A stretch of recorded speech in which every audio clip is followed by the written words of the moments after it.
ma'am. Yes, ma'am. Hello, I Yes, can ma'am. hear you properly, ma'am. Yes, ma'am. are you getting me? Yes, ma'am. Yes, ma'am. Okay. So today's topic is I'm going to take fourth unit, that is of India's economic reforms and its effects. What are इसके क्या effects पड़ते हैं, वो क्या consequences है external factors पर, domestic factors पर, और बैंकिंग सेक्टर्स पर है, डोमेस्टिक सेक्टर पर है, एक्सटर्नल सेक्टर पर है, क्या होते हैं। तो सबसे पहला क्वेश्चन जो अराइज होता है हमारे दिमाग में वो क्या आता है कि economic reforms, what are economic reforms, what है ना, इकोनॉमिक रिफॉर्म्स आखिर है क्या, और क्यों आर्थिक सुधार, क्यों आर्थिक सुधार की ऐसी क्या जरूरत पड़ी, और क्यों आर्थिक सुधार जो है जरूरी हुआ हमारी इकोनॉमी के लिए। तो जब हम इसको देखते हैं, आर्थिक सुधारों की बात करते हैं, तो ऐसे तो अगर हम अपनी इकोनॉमी को डिवाइड करें तो हमारा एक तो प्री इंडिपेंडेंस पीरियड होता है, एक पोस्ट इंडिपेंडेंट पीरियड होता है। अगर हम अपने अचीवमेंट देखें तो हम देखते हैं कि 1951 के बाद से हमने क्या अचीव किया। लेकिन जब हम इकोनॉमिक रिफॉर्म्स की बात करते हैं तो ये इकोनॉमिक रिफॉर्म्स ये स्टार्ट होता है 1991 से। 1991 में एक्चुअली हमारी जो गवर्नमेंट थी, हमारी जो इकोनॉमी थी, वो इतनी क्राइसिस से गुजर रही थी। ये 89 की बात है और 89-90 की बात है कि it was just like a great depression. किस तरह से पूरे इकोनॉमी में डिप्रेशन सा छाया हुआ था। हमारे जो इंपोर्ट्स थे वो बहुत ज्यादा बढ़ गए थे, हमारे एक्सपोर्ट्स तो नील के बराबर थे, कुछ ऐसा था नहीं जो हम एक्सपोर्ट कर सके। तो उस समय पे हमारी इकोनॉमी को एक ऐसी जरूरत पड़ी कि हमारे फॉरेन रिजर्व, सबसे ज्यादा क्राइसिस जो थी वो सबसे ज्यादा क्राइसिस आई थी बैलेंस ऑफ पेमेंट पे, बीओपी जिसको कहते हैं कॉमनली। तो बैलेंस ऑफ पेमेंट पर हमारी जो प्रॉब्लम क्रिएट हुई थी, वो क्यों क्रिएट हुई थी, क्योंकि हमारे फॉरेन एक्सचेंज रिजर्व्स बहुत कम हो गए थे। फॉरेन एक्सचेंज रिजर्व्स हमारे, जिससे कि हम क्या करते हैं कि जब भी हमें किसी के साथ बिजनेस करना, व्यापार करना होता है, हमें कहीं से हमारे, क्योंकि हम इंपोर्ट्स पर डिपेंड थे उस समय तक, काफी हद तक इंपोर्ट्स पर डिपेंड थे। और बेसिकली किस चीज के लिए सबसे ज्यादा डिपेंड थे, ये था क्रूड ऑयल। क्रूड ऑयल जो है हमें विदेशों से ही मंगाना पड़ता था, और उसके लिए हमें वहां की करेंसी चाहिए होती थी। और वो करेंसी क्या होती थी, वो करेंसी होती थी डॉलर में। तो हमारे पास डॉलर का निरंतर जो है कमी होती चली जा रही थी, और इतनी ज्यादा कमी हो गई थी कि हमारे पास मुश्किल से $1 बिलियन बचा था हमारे रिजर्व में। और उस समय गल्फ वार की कंडीशंस भी क्रिएट हो गई थी। सद्दाम हुसैन ने अटैक किया था कुवैत पर, तो क्रूड ऑयल की और ज्यादा स्कर्सिटी महसूस हो गई थी। और इसलिए जो है हमारी इकोनॉमी बहुत ज्यादा क्राइसिस से गुजर रही थी। और उसी समय हमारा जो डेफिसिट था, deficit financing, have you heard the word, आपने सबने सुना होगा फिस्कल डेफिसिट के बारे में। फिस्कल डेफिसिट जो था हमारा, वो फिस्कल डेफिसिट एक्चुअली क्या है कि the borrowing requirement of the government. Fiscal deficit is borrowing requirement of the government है। तो हम उसके बारे में, फिजिकल डेफिसिट के बारे में हम बात करते हैं कि कैसे हमारा फिजिकल डेफिसिट जो है वो कम हो गया था, और उसको हम कैसे बैलेंस ऑफ पेमेंट को लाने के लिए हमें क्या क्या करना पड़ा। दूसरी बात ये थी कि प्राइस राइज भी लगातार हो रहा था, इन्फ्लेशनरी प्रेशर्स भी बहुत बढ़ा हुआ था, लगातार प्राइसेस में हाइक हो रही थी, और उनको भी हमें देखना था। तो इसलिए हमारी अर्थव्यवस्था जो थी उसको आर्थिक सुधारों की आवश्यकता पड़ी। मैंने इंडिया और इस आर्थिक सुधार को करने के लिए हमको किसी न किसी की तो आवश्यकता थी। तो आप जानते हैं कि बहुत सारी फॉरेन एजेंसीज है, फॉरेन फाइनेंशियल एजेंसीज हैं। तो फाइनेंशियल एजेंसीज जिसमें कि वर्ल्ड बैंक और मेन जो है वो वर्ल्ड बैंक है और आईएमएफ है, इंटरनेशनल मॉनेटरी फंड। तो इंटरनेशनल मॉनेटरी फंड जो है उसकी हमें आवश्यक, जब भी कभी किसी भी कंट्री में बैलेंस ऑफ पेमेंट जैसी कोई समस्या आती है तो उसको बीओपी की समस्या को हल करने के लिए आईएमएफ अपना हाथ आगे बढ़ाती है, क्योंकि सभी कंट्रीज आईएमएफ के मेंबर कंट्रीज होते हैं ज्यादातर करके। और आईएमएफ जो है उसने अपना जो हमको सहायता देने का, तो एक स्ट्रक्चरल एडजस्टमेंट के बेसिस पे आईएमएफ ने कहा कि एक स्ट्रक्चरल एडजस्टमेंट, इकोनॉमिक रिफॉर्म्स का आपको अपनी इकोनॉमी में स्ट्रक्चरल एडजस्टमेंट लाना पड़ेगा, जिसकी वजह से हमें जिससे कि हम जो है इकोनॉमी को स्मूथली रन कर पाए। तो हमारे पास ये तो एक उस समय ये 90s का दौर था और जो नरसिम्हा राव गवर्नमेंट थी, नरसिम्हा राव गवर्नमेंट के समय में ये, और हमारे doctor Manmohan Singh finance minister थे और फाइनेंस मिनिस्टर होते हुए नरसिम्हा राव गवर्नमेंट ने पूरी की पूरी उनको ये सुविधा दी। उन्होंने कहा कि हम आपको पूरी तरह सुविधा देंगे ताकि आप इकोनॉमिक रिफॉर्म्स अपने तरीके से जैसे चाहे वैसे कर सके। तो उस समय हमारे पास सामने तीन चीजें सामने आई। तीन चीजों में एक तो था ये एलपीजी करके आता है, लिबरलाइजेशन, प्राइवेटाइजेशन एंड ग्लोबलाइजेशन। आज हम कुछ और चीजों के बारे में भी बात करेंगे। आज मैं आपको बताऊंगी कि जब कभी फिस्कल डेफिसिट होता है, फिस्कल डेफिसिट का मतलब कि हमारी गवर्नमेंट की जो बोरोइंग्स जो है वो होती है, बोरोइंग रिक्वायरमेंट्स बढ़ जाती हैं और उनके पास अपने सोर्सेस कम होते हैं। तो फिस्कल डेफिसिट को उस समय भी हमारा बहुत बड़ा हुआ था और उससे भी निकलने की आवश्यकता थी। तो फिस्कल डेफिसिट से निकलने के लिए हमें क्या करना पड़ा कि दो तरह की, एक तो देखिए आप इसमें एक चीज और समझ लीजिए कि जो फिस्कल डेफिसिट है, जो गवर्नमेंट बारो करती है और वो कैसे बारो करने के बाद वो खर्च कैसे करती है, तो ये इस पर डिपेंड करता है। इस पर डिपेंड करता है हमारा सारा दारोमदार है कि उसको खर्च किस तरह से किया जाए। गवर्नमेंट ने अपने डेफिसिट शो किए और उसको दूसरी जगह से लेकर के पैसा जो खर्च कर रही। तो यहाँ पे दो टर्म्स हमारे सामने आते हैं, एक तो क्राउडिंग आउट होता है और क्राउडिंग इन होता है।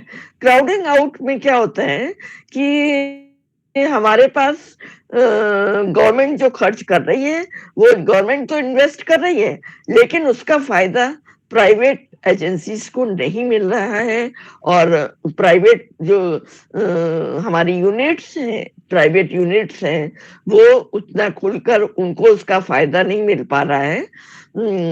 जैसे कि प्रोडक्टिव कामों पे अगर गवर्नमेंट खर्च करती है तो उसका फायदा मिलता है,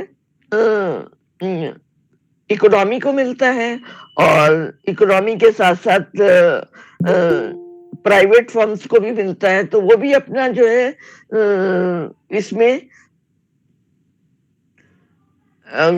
इससे क्या होता है कि हमारा जो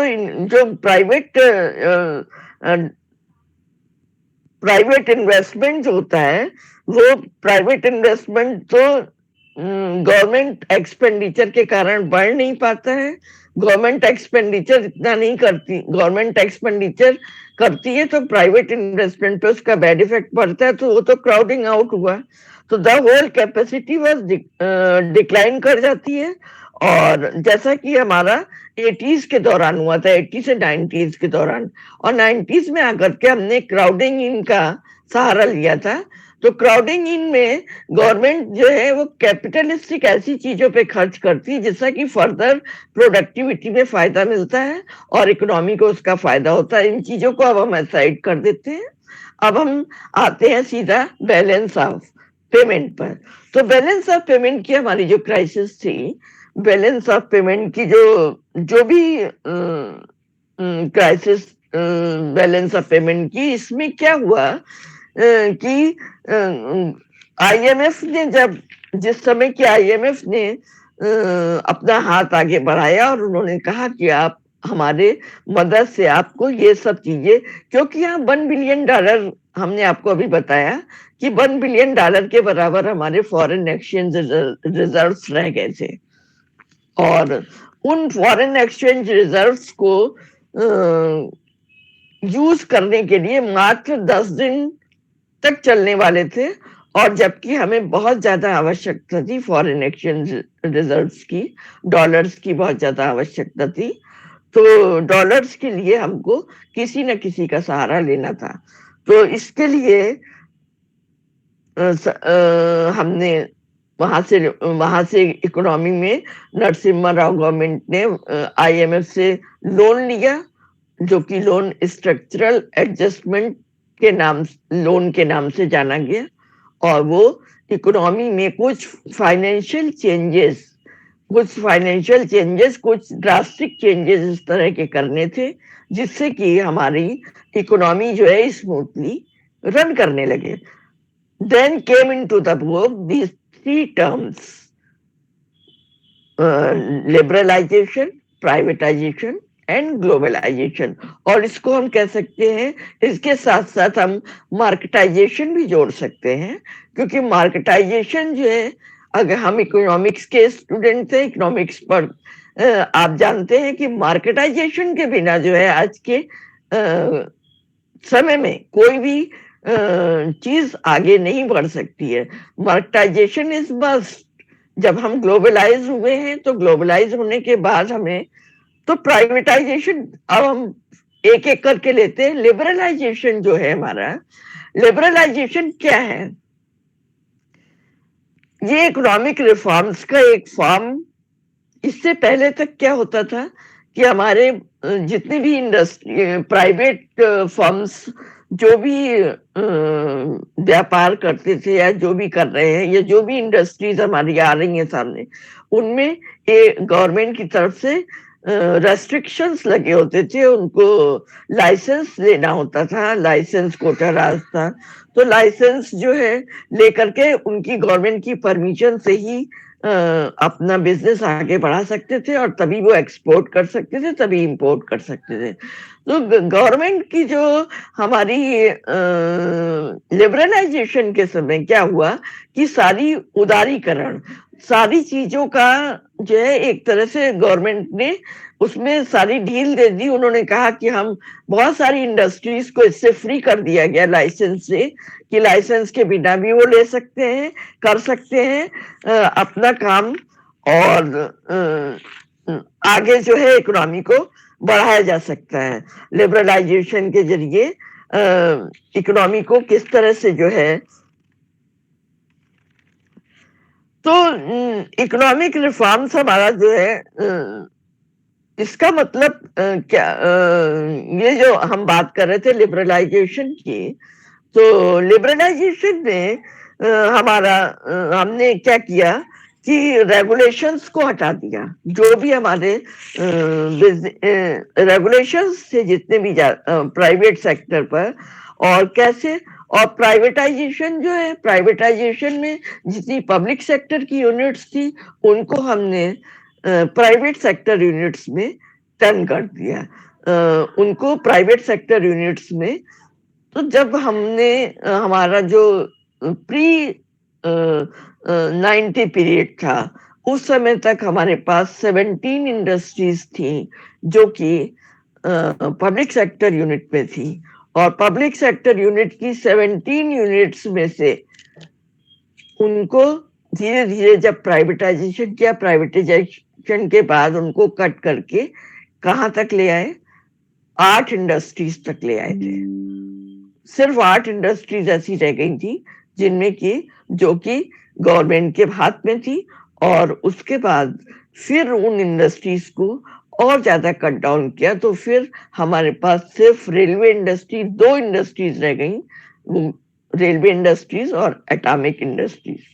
एटॉमिक एनर्जी का क्षेत्र जो है वो इसमें हमारा आ गया। अब हम हमारी जो है, हेलो हेलो मैम, डिफेंस भी तो है अभी। डिफेंस भी, हाँ डिफेंस है ना, और रेलवे, एटॉमिक रेलवे है, 3 है ना मैम अभी टोटल।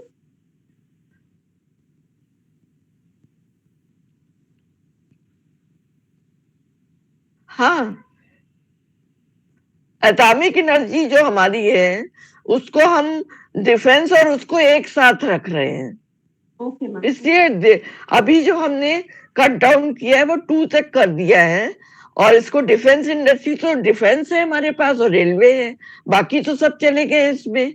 बाकी सब इंडस्ट्रीज जो है वो तो प्राइवेट कर दी गई हैं। और प्राइवेटाइजेशन में जो है मेन चीज ये है कि एक तो हमें compete करना था दूसरी कंट्रीज से, है ना, जो कि गवर्नमेंट की इंडस्ट्रीज में रेस्ट्रिक्शंस बहुत होते, फ्रीली लोग काम नहीं कर पाते हैं शायद, और उसके कारण अब जो है हमारे पास इंडस्ट्रीज जितनी भी रही, जितनी भी इंडस्ट्रीज रह गई हैं, जैसे कि रेलवे है, तो रेलवे में आप देख रहे हैं गवर्नमेंट के पास है, तो गवर्नमेंट रेलवे को पूरी तरह से कितना ज्यादा आगे बढ़ाने का काम कर रहा है।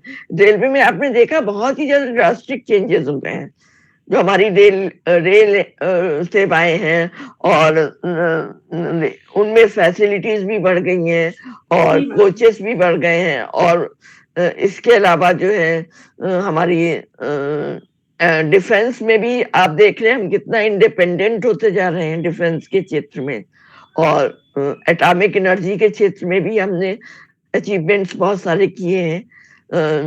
तो जो भी हमारे पास इंडस्ट्रीज हैं, तो जो हमारा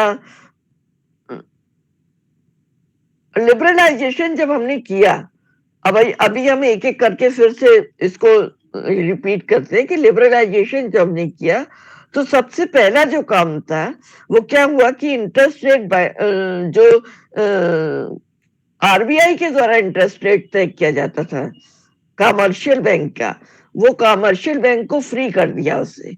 अब commercial bank can decide their interest rate by their own, वो अपने आप अपना इंटरेस्ट, और जब कमर्शियल बैंक फ्री होंगे अपना इंटरेस्ट रेट खुद तय करने के लिए, तो और भी बहुत सारी चीजें वो तय कर सकते हैं, जैसे कि उनको लोन कितना देना है लोगों को। और हालांकि इसका मिसयूज भी हुआ है बीच में, बहुत सारे लोगों ने कैसे लोन लिए, इसका मिसयूज हुआ है जो कि ठीक नहीं था। इसके अलावा जो है स्मॉल स्केल इंडस्ट्रीज की जो लिमिट थी, investment limit for small scale industries, वो भी इंक्रीज की गई, वो रेज कर दी गई ₹1 करोड़ तक। Investment limit small scale industries की 1 करोड़ तक कर दी गई, जिससे कि वो और कंपनीज के कंपैरिजन में अपने आप को compete कर सके, खड़े हो सके और उनके साथ। अब इसके अलावा थर्ड पॉइंट जो हमारे पास आता था, freedom of import capital goods. Capital goods हम अभी तक रॉ मटेरियल्स इंपोर्ट करते थे, क्रूड ऑयल इंपोर्ट करते थे, लेकिन कैपिटल गुड्स का उतना इंपोर्ट नहीं कर रहे थे। तो कैपिटल गुड्स इंपोर्ट करने के लिए भी हम फ्री हो गए, जैसे कि मशीनरी वगैरह, मशीनरी जो कि हमारी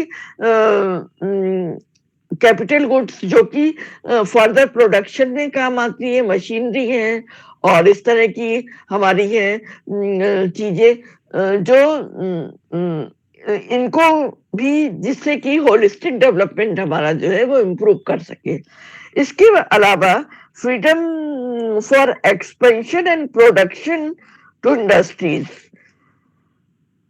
इंडस्ट्रीज को बड़ा करने का, आप इंडस्ट्रीज को बढ़ावा दे सकते हैं, उसका प्रोडक्शन बढ़ा सकते हैं, तो इसके लिए भी उनको पूरी तरह से लिबरलाइज कर दिया गया और उनको इतनी छूट दी गई कि वो अपने आप से अपनी इंडस्ट्री को अपने आप से कितना भी एक्सपेंड कर सकते हैं और एक्सपेंड करने के बावजूद वो अपना एक्सपोर्ट और इंपोर्ट भी बढ़ा सकते हैं। नेक्स्ट जो था कि वो MRTP एक्ट जो था, monopolies and restrictive trade policies act 1969, उसको भी खत्म कर दिया गया और उसको टर्न कर दिया गया। उसमें भी और उसको हटा करके जो 100 करोड़ रुपीस के बराबर फर्म्स को लिबरलाइज किया गया ताकि वो उतना प्रोडक्शन कर सके, उतना अपनी चीजों को आगे तक ले जा सके। तो जो लिबरलाइजेशन हमारा क्या हुआ कि जो भी just a removal of industrial licensing and registration, licensing का रिमूवल और रजिस्ट्रेशन जो था वो इंडस्ट्रीज का वो एश्योर हो गया।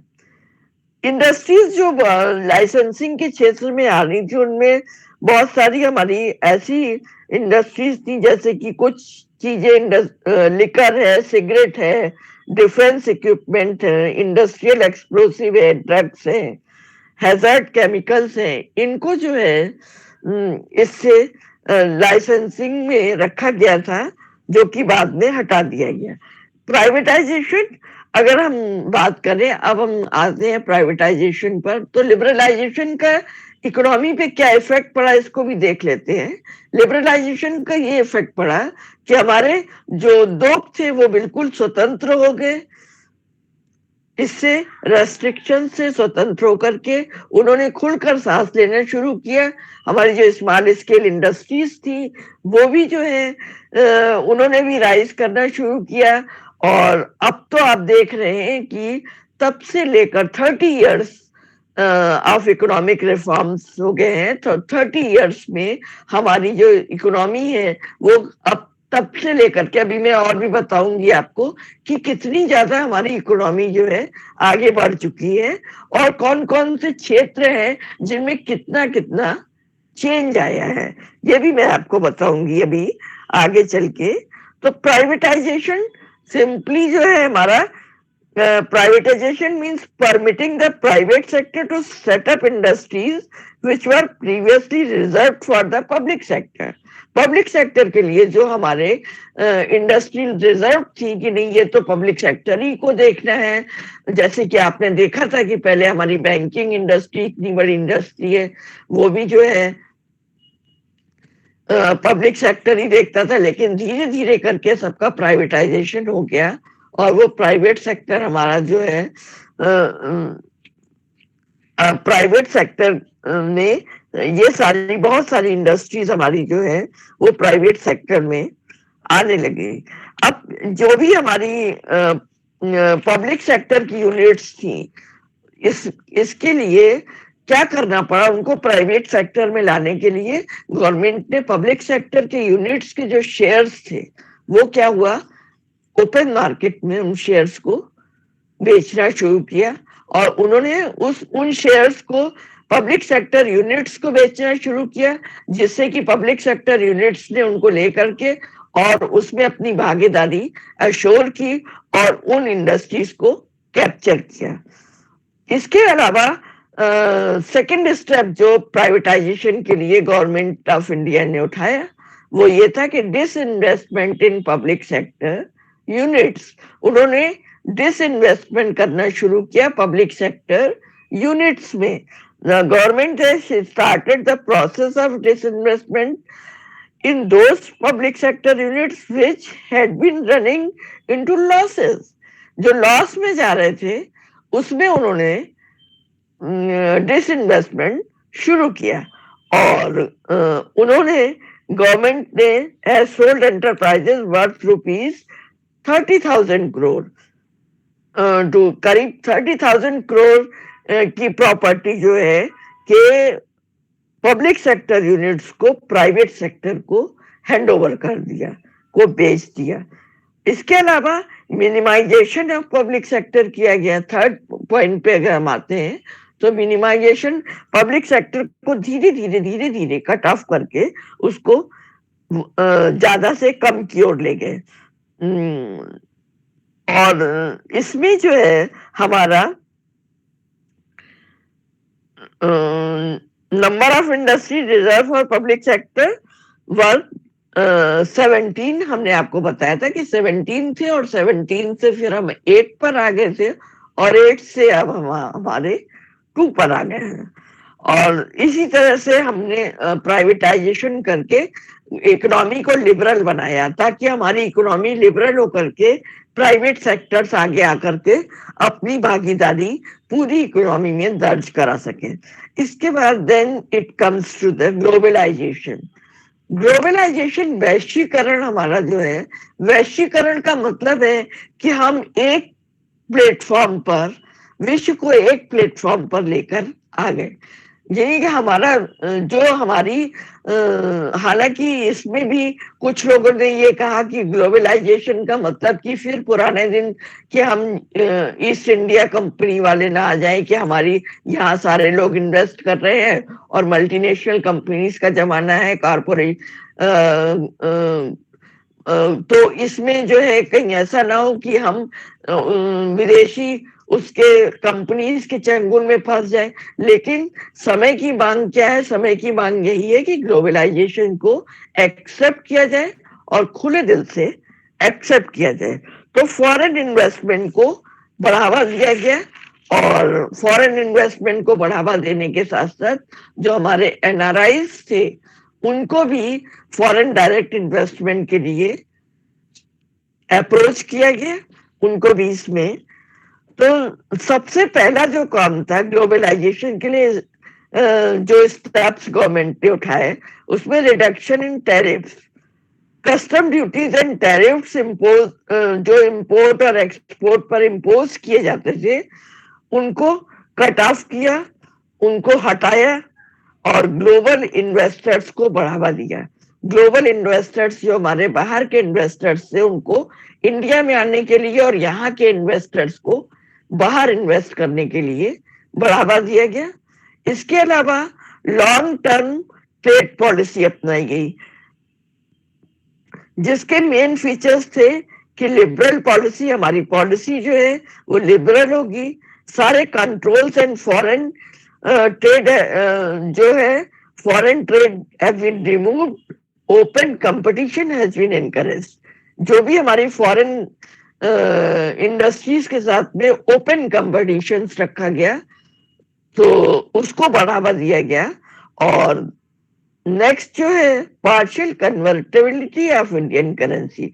Partial convertibility can be defined as a current Indian currency up to specific extent in the currency of other countries, so that the flow of foreign investment in terms of foreign institutional investment FII and foreign direct investment FDI, so this convertibility is to valid for the following transactions। कौन कौन से transactions ऐसे थे हमारे जिसके लिए कि ये हमारी कन्वर्टेबिलिटी जो है वो यूजफुल रही, जैसे कि payment of interest. Payment of interest के लिए हमारी कन्वर्टेबिलिटी जो है वो ये यूजफुल थी, import and export of goods and services के लिए थी और remittances to meet family expenses. तो बहुत सारी ये चीजें हमारे लिए जो है वो इजियर हो गई।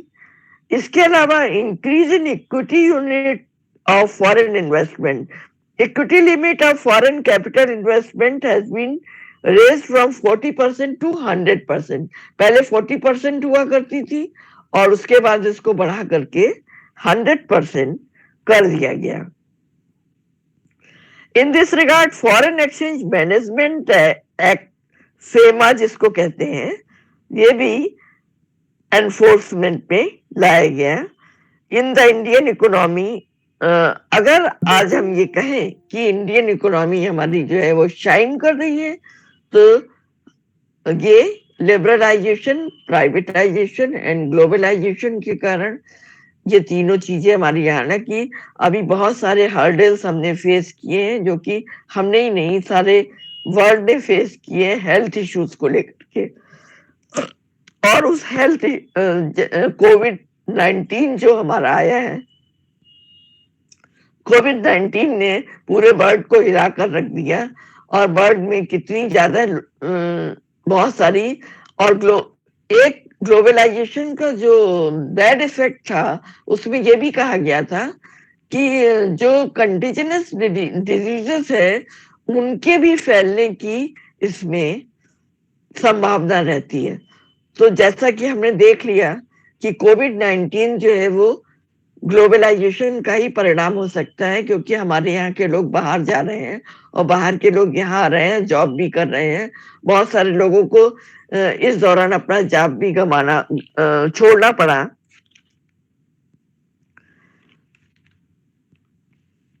और इस दौरान क्या हुआ कि बहुत सारी जो है हार्डल्स हमारी इकोनॉमी को फेस करने पड़े। और उन पिछले 2 सालों में 3 सालों में, और इसका हेल्थ पर ही असर नहीं पड़ा, बल्कि किस पे असर पड़ा, एजुकेशन पे बहुत ज्यादा असर पड़ा। आपने देखा स्कूल कॉलेज बंद रहे, लॉकडाउन रहा, तो हमारी इकोनॉमी कितने पीछे चली गई। लेकिन उसके बावजूद भी हमने फिर से उसको रिकवर किया और फिर से जो है बहुत सारे चीजों को लेकर के आ गया है। जैसे कि वैक्सीनेशन के क्षेत्र में आप कह सकते हैं कि इंडिया ने जो अचीवमेंट किया है वो वैक्सीनेशन के क्षेत्र में न केवल अपनी इंडिपेंडेंस हासिल की है, बल्कि दूसरी कंट्रीज को भी इसमें हेल्प की है वैक्सीनेशन के लिए, जो कोविड-19 से लड़ने के लिए हमारे काम आई। और अब बच्चों का भी वैक्सीनेशन आ गया है। तो ये हेल्थ इशू अगर हमारा सॉल्व हो जाता है पूरी तरह से, तो हमारे इसका जो एजुकेशन का रास्ता है, स्कूल कॉलेज बंद होने का है, बच्चों के एजुकेशन पे एडवर्स इफेक्ट पड़ रहा है, वो भी जो है हमारा बहुत हद तक ठीक हो जाएगा। और अगर हम इसमें ग्लोबलाइजेशन के एडवांटेजेस के बारे में बात करें, तो एक तो हमें दूसरी कंट्रीज को जानने का मौका मिला है, एक अंतरराष्ट्रीय बाजार मिला है, और न केवल अंतरराष्ट्रीय बाजार मिला है बल्कि अंतरराष्ट्रीय उत्पादों के बारे में भी हमें जानकारी मिलती है।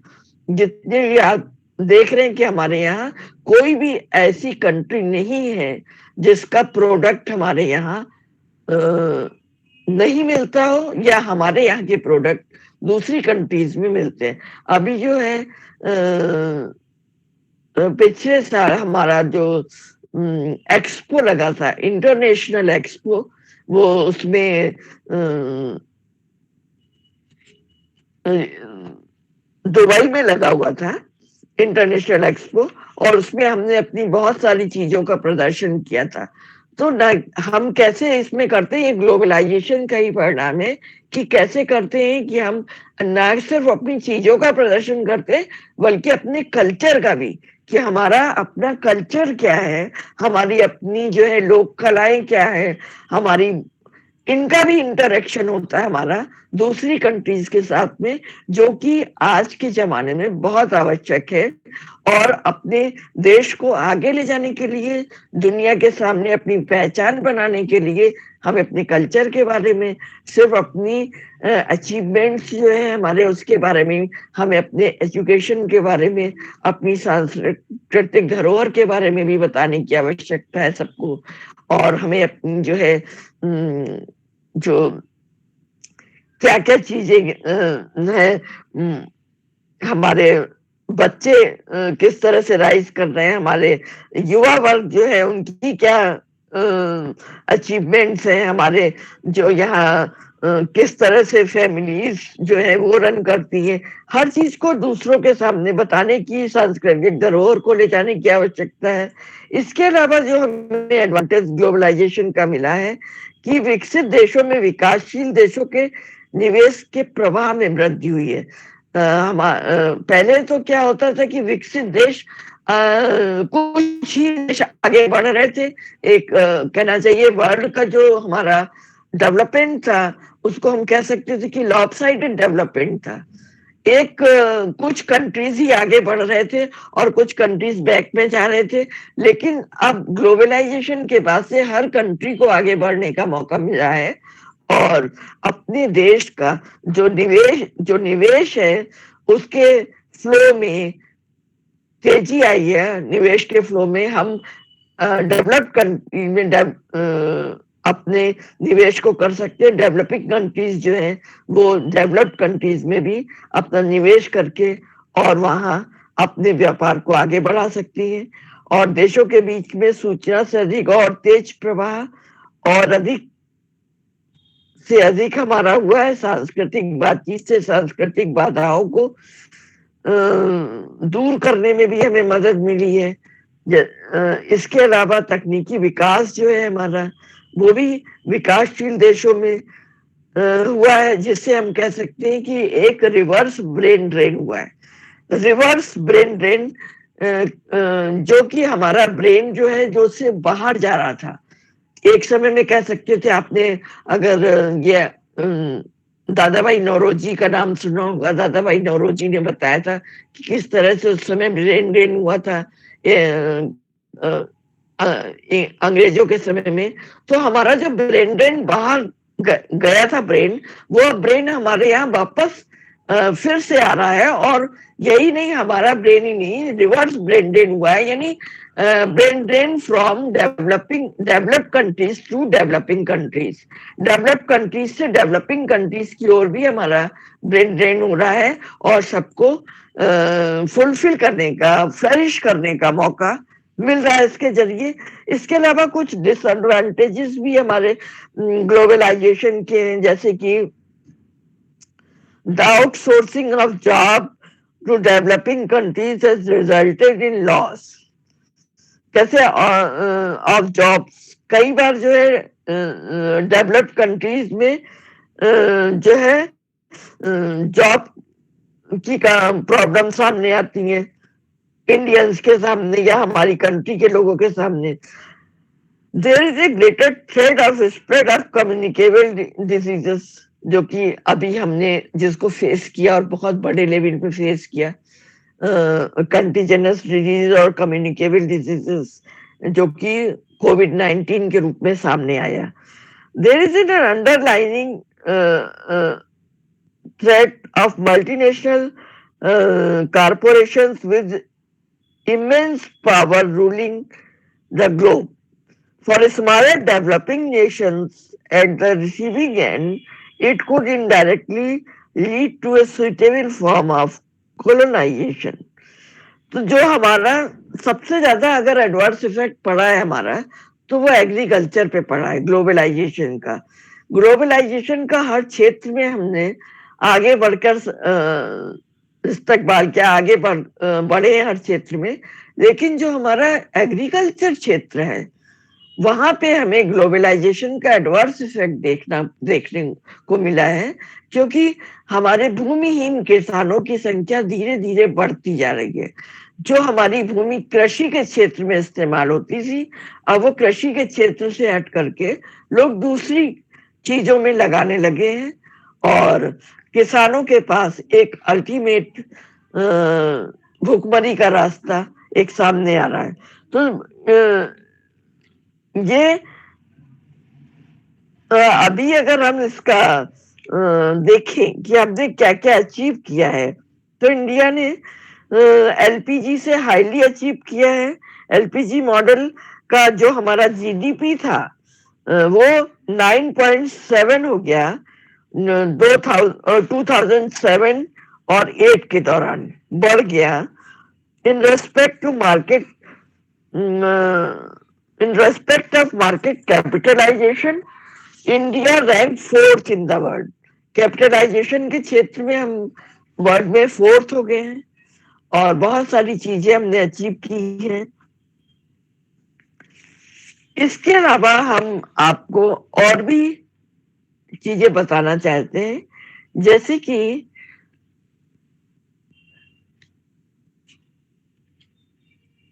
क्या क्या मीजर्स हमने, अभी कुछ मीजर्स के बारे में शायद मैंने बात नहीं की है कि हमने ग्लोबलाइजेशन लाने के लिए हमें 2 बार डिवैल्यूएशन भी करना पड़ा था। ग्लोबलाइजेशन के लिए डिवैल्यूएशन, डिसइन्वेस्टमेंट और फॉरेन डायरेक्ट इन्वेस्टमेंट को अलाउ किया, एनआरआई स्कीम्स को अलाउ किया। तो डिवैल्यूएशन भी हमने कोविड गवर्नमेंट को अडॉप्ट करना पड़ा था। हालांकि अब डिवैल्यूएशन की कोई भी आवश्यकता ऐसी नहीं रह गई है।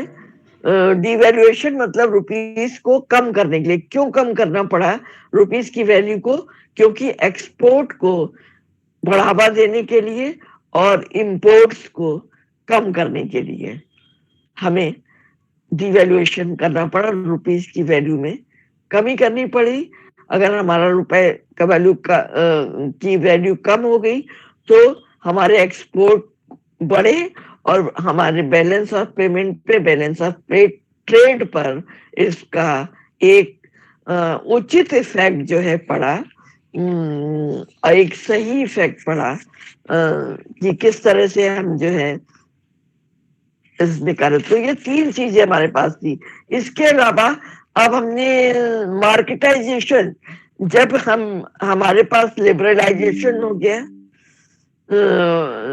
ये आर्थिक सुधारों की आज हम 3 चीजों के बारे में ही बात करते हैं और उनको हम रिपीट कर रहे हैं कि कैसे लिबरलाइजेशन के द्वारा हमने इजी किया, लिबरल किया अपनी इंडस्ट्रीज को और खुलकर सामने आने का मौका दिया। प्राइवेटाइजेशन के द्वारा हमने गवर्नमेंट ने क्या किया कि प्राइवेट सेक्टर्स की यूनिट्स को बढ़ावा दिया और पब्लिक सेक्टर को कट डाउन किया। पब्लिक सेक्टर से सारे पैसे को हटा करके देश के और कामों में लगाया, देश के डेवलपमेंट आया। इंफ्रास्ट्रक्चर फैसिलिटीज हमारी बढ़ी है, जिनको कि आपने देखा कि कितनी ज्यादा, अगर हम इसकी बात करें कि हमने अचीव क्या किया। एक तो हमारे डेवलपमेंट है वो वी शेप डेवलपमेंट भी हुआ है। वी शेप डेवलपमेंट का मतलब होता है कि एक हमारा हम डेवलपमेंट की राह पर जा रहे थे और हमारे सामने जो है कोविड-19 आ गया, या इतना बड़ा ये लॉकडाउन का एक फेज आ गया जो लॉकडाउन करना पड़ा और बहुत सारी चीजों को बीच ब्रेक करना पड़ा। सारी चीजें बंद हो गई, सारी इंडस्ट्री, सारे बैंक, सारी इंडस्ट्री, कॉलेज, स्कूल, कॉलेज सब साल भर तक पूरा बंद रहा। तो हमारी इकोनॉमी जो है ऊपर से नीचे स्टीप वे में नीचे चली गई। लेकिन फिर से हमने, जब वो लॉकडाउन खुला और फिर से हमने राइज करना शुरू किया, तो हमारा डेवलपमेंट एक इस तरह का एक डेवलपमेंट होता है।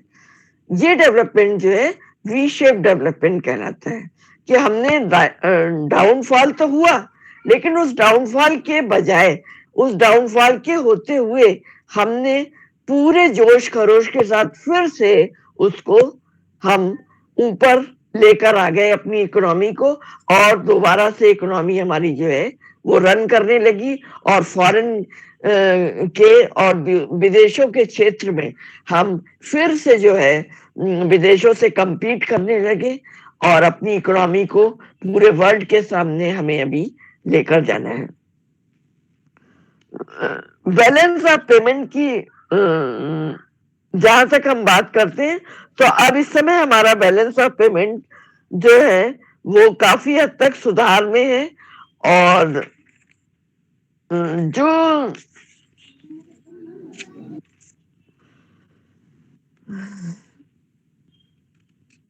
एक चीज और आपको बताना चाहूंगी मैं कि पहले हमारा जो है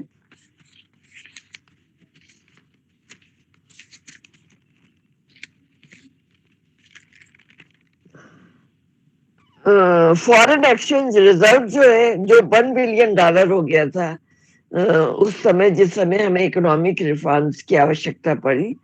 तो अब आपको जानकर ये आश्चर्य होगा और जानकारी आपके लिए अच्छा महसूस करेंगे कि इस समय हमारा फॉरेन एक्सचेंज रिजर्व जो है वो $584 बिलियन के बराबर हो गया है, जो कि हम इसमें 4th या 5th रैंक पर आते हैं। और सबसे ज्यादा जो है फॉरेन एक्सचेंज रिजर्व चाइना के पास है, जो $3.3 ट्रिलियन है। लेकिन वो अलग चीज है, उनके अपने रास्ते हैं, हमारे अपने रास्ते हैं। हम अपने रास्ते पर चलकर बिना किसी को कष्ट दिए हम लोग अपनी इकोनॉमी को आगे रन करते, जैसा कि हमारा रहा है, हमारे देश का एजेंडा रहा है। तो $584 बिलियन का हमारे पास फॉरेन एक्सचेंज रिजर्व है, जिससे कि अब अभी हमें कोई भी इस क्षेत्र में बैलेंस ऑफ पेमेंट के दिशा में कोई भी खतरा महसूस नहीं होने की आवश्यकता है। और हम लोग आराम से अपना जो विदेशी व्यापार है उसको भी आगे बढ़ा रहे हैं और बढ़ा सकते हैं। इसके अलावा हमारे पास जो इंडस्ट्रीज वगैरह थी, जो हमारी कौन कौन सी इंडस्ट्रीज में हमने आगे आए हैं, हमारे पास 30 इंडस्ट्रीज है। हेलो,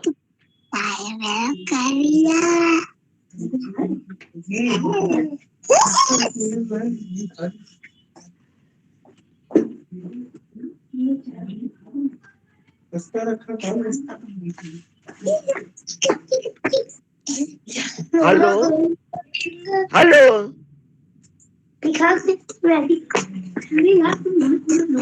बेटा आवाज आ रही है मेरी? जी हेलो, आ रही आर है यू गेटिंग मी? जी मैम आवाज आ रही है आपकी पूरी। हाँ, यस मैम, तो आवाज आ रही है। हाँ, कुछ लोग, आप लोग को कुछ पूछना है तो पूछ भी सकते हैं, और मैं बाकी आपको बता रही हूँ कि अब हमारे जो है जितनी भी हमने सीरियसनेस थी इकोनॉमी की, जो हमारी 89 और 90 के दौरान थी, वो खत्म हो चुकी है। और इकोनॉमिक रिफॉर्म्स ऐसा नहीं है कि सिर्फ नरसिम्हन गवर्नमेंट या डॉक्टर मनमोहन सिंह के समय में हुआ। अब जो भी आने वाली गवर्नमेंट है, उन्होंने आगे इकोनॉमी को और आगे ले जा रहे हैं। जैसे कि आपने देखा कि अटल बिहारी वाजपेयी की गवर्नमेंट में हमने क्या अचीव किया था।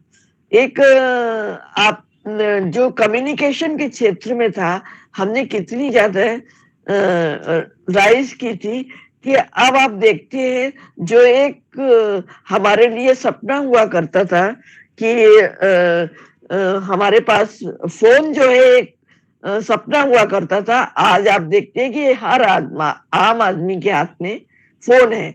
और फोन ही नहीं है, बल्कि आप इसको कह सकते हैं कि पूरा वर्ल्ड हाथ में है आपके। हम लोगों ने जब रिसर्च की थी तो हम लोगों के पास इंटरनेट जैसी कोई भी सुविधाएं नहीं होती थी। हम लोग को लाइब्रेरी अटेंड करके और कागजों के माध्यम से, मैगजीन्स और बुक्स के माध्यम से अपने सारे काम को आगे बढ़ाना होता था, जबकि आपके हाथ में पूरा का पूरा वर्ल्ड है। ग्लोबलाइजेशन का मतलब एक ये देख रहे हैं, इससे अच्छा और उदाहरण क्या हो सकता है कि ग्लोबलाइजेशन ने आपके हाथ में सारे विश्व को लाकर दे दिया है। आप अपने क्लिक पे, आपके पास मोबाइल है, इंटरनेट है, आप एक बटन दबाइए और जो भी आपको चाहिए होता है वो सारी की सारी इंफॉर्मेशन आपके हाथ में है। बच्चे पढ़ना चाहते हैं, वो उसमें पढ़ाई भी कर सकते हैं, जो भी चाहते हैं। बहुत सारे ऐसे एप्स बन गए जिनसे कि बच्चों को हेल्प मिल रही है, टीचर्स को हेल्प मिल रही है। ना सिर्फ टीचर्स को मिल रही है, बल्कि सीनियर सिटीजन्स को भी मिल रही है। ये मैं आपको उदाहरण बता रही हूँ। ग्लोबलाइजेशन के। ये ग्लोबलाइजेशन का जो हमारा परिणाम मिला है, जो हम लोगों को ये मिले हैं आफ्टर इफेक्ट्स, या इसको कहेंगे सुखद इफेक्ट्स मिले हैं, जो ग्लोबलाइजेशन ने हमको दिया है कि घर घर उसने सारी सुविधाओं को पहुंचाया है। एक जो वो फोन हमारे लिए एक सपना हुआ करता था, किसी किसी के पास फोन हुआ करता था, अब हर घर में, और आपके काम वाली बाई के पास तक भी होता है, रिक्शे वाले के पास भी होता है, हर एक के पास होता है। और ये होना कोई खराब बात नहीं है, क्योंकि ये बेसिक नीड हो गई है, समय की आवश्यकता है। तो जो समय की आवश्यकता है वो आप तक लेकर आई जा रही है, वो आप तक पहुंचाई जा रही है। इससे बड़ा उदाहरण ग्लोबलाइजेशन का और क्या हो सकता है। अगर हम बैंकिंग, इससे सबसे ज्यादा हमने अचीवमेंट जो किया है वो बैंकिंग क्षेत्र में किया है, कि बैंकिंग उस समय जो है, हम अगर 90s की बात करें, बिफोर 91, तो हमारे पास 21% खाते हुआ करते थे लोगों के, और अब जो है 89% लोगों के बैंक अकाउंट है। 89% लोगों के बैंक अकाउंट है। जितने भी लोग हैं, आपने देखा कि हमारी नई गवर्नमेंट ने जितने लोग हैं सबके अकाउंट्स जो है वो खोल दिए, जीरो बैलेंस अकाउंट भी खोल दिया। और इलेक्ट्रिसिटी के क्षेत्र में भी हम आत्मनिर्भर होते जा रहे हैं। उस समय तक हमारे पास 50% जो हाउस होल्ड इलेक्ट्रिसिटी होती थी, अब वो बढ़कर 98% हो गई है। 98% घरों में बिजली पहुंच चुकी है। टॉयलेट्स जो है, जैसे कि स्वच्छता अभियान के दौरान आपने देखा कि घर घर कितने ज्यादा टॉयलेट्स का निर्माण करवाया गया, जो कि एक बेसिक नीड थी, जिसकी ओर किसी भी गवर्नमेंट का ध्यान नहीं गया था। और हमारी प्रेजेंट गवर्नमेंट ने इसको टॉयलेट्स को लेकर के इसमें पहले 20% होते थे, और अब वो 35% से 60% तक हो गए हैं। हाउसिंग में भी हम इंडिपेंडेंट, एलपीजी के क्षेत्र में हम देख रहे हैं कि कैसे एलपीजी जो है वो गैस, तब 10 या 11% घरों में गैस होती थी, और अब 44 से 50% तक घरों में, 50% 60% घरों में गैस के चूल्हे आ चुके हैं। और गैस जो है उसके लिए बहुत सारी योजनाएं गवर्नमेंट चला रही है, उन योजनाओं में हमें नहीं जाना है, क्योंकि हमें सिर्फ इकोनॉमिक रिफॉर्म्स की बात करनी है। ये तो अपनी अपनी गवर्नमेंट की अलग अलग योजनाएं होती है, किन योजनाओं के माध्यम से वो किस तरह आगे बढ़ते हैं। इसके अलावा एग्रीकल्चर लैंड जो है उसके क्षेत्र में हमने पीछे गए हैं, क्योंकि वो पहले 53% थी और अब 39% है। 39% हमारी एग्रीकल्चर लैंड जो है वो कम हुई है। टीवी के क्षेत्र में टीवी घर घर आ गए हैं। टू व्हीलर भी जो है 8% हो गए, 1% से 8% अर्बनाइजेशन हुआ है। 22% से 35% तक अर्बनाइजेशन हुआ है। और जैसा कि आप देखते हैं कि अर्बनाइजेशन हमारा जितना ज्यादा अर्बनाइजेशन होता है, उतना ही ज्यादा जो है हम आगे बढ़ते हैं। कहते हैं कि अर्बनाइजेशन बहुत सारे रास्तों को खोल देता है। तो वर्किंग वुमेन हमारे यहाँ पहले 22% हुआ करती थी, अब 35% वर्किंग वुमेन है। हाउसिंग के क्षेत्र में, हॉस्पिटल्स के क्षेत्र में, हॉस्पिटल्स के क्षेत्र में पहले जो है बच्चे घरों में पैदा होते थे, हॉस्पिटल्स में मुश्किल से जो है 32% बच्चे पैदा होते थे। अब ये 95% हॉस्पिटल्स में बच्चों को जन्म दिया जा रहा है, ताकि किसी तरह की कोई भी कॉम्प्लिकेशंस सामने ना आ सके। बहुत सारे रिमोट एरियाज हैं जिनमें कि अभी ये सब सुविधाएं पहुंचना बाकी है, और उसके लिए गवर्नमेंट तेजी के साथ काम कर रही है। तो हमने अभी, आप लोगों को कुछ पूछना है तो पूछ सकते हैं, थोड़ी देर का हम इसके बाद फिर कंटिन्यू करते हैं। पूछिए, आप लोग कुछ भी पूछना है तो।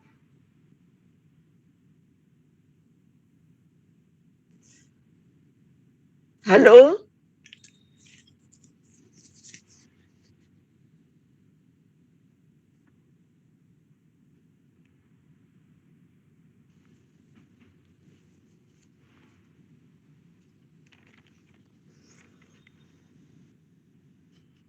हेलो, जी मैम। कुछ पूछना है आप लोग को? मैम इसमें कोई डाउट नहीं है, आपने बहुत अच्छे से समझा दिया है, तो ये चीजें समझ में आ गई है। आप लोग को समझ में आ रहा है सारी चीजें? यस जी मैम, मैम। जी मैम। जहाँ कहीं भी नहीं समझ में आए तो आप फिर से पूछ सकते हैं, फिर से हम लोग उसको डिस्कस कर सकते हैं। और अगर आज का नहीं तो कल फिर हमारा क्लास होगा, तो कल फिर आप पूछ सकते हैं मुझे कोई भी चीज, है ठीक ना? है मैम, कल भी क्या इकोनॉमिक रिफॉर्म पे ही क्लास होगी मैम? हाँ, ये चैप्टर है हमारा इकोनॉमिक रिफॉर्म्स का, हमारी 4th यूनिट जो है। यस अभी ये मैम। बड़ा चैप्टर है, अभी इसके यस मैम। इफेक्ट्स हम लोग देखेंगे, कॉन्सिक्वेंसेस हमारे एक्सटर्नल सेक्टर पर और डोमेस्टिक सेक्टर पर क्या पड़ा है, और बैंकिंग सेक्टर पर क्या पड़ा है हमारा, इसका कॉन्सिक्वेंसेस हमारे इसके इकोनॉमिक रिफॉर्म्स के क्या है। इकोनॉमिक रिफॉर्म्स तो बहुत बड़ा है। अभी हमने इसको तीन चीजों में बांटा है, लिबरल एलपीजी में बांटा है। अभी हम मार्केटाइजेशन की भी बात करेंगे, ठीक मैम। जो कि आज का मेन स्तंभ है। Yes ma'am. अगर आप लोग आज की उसमें देखें तो मेन चीज क्या है? मार्केटाइजेशन है ना।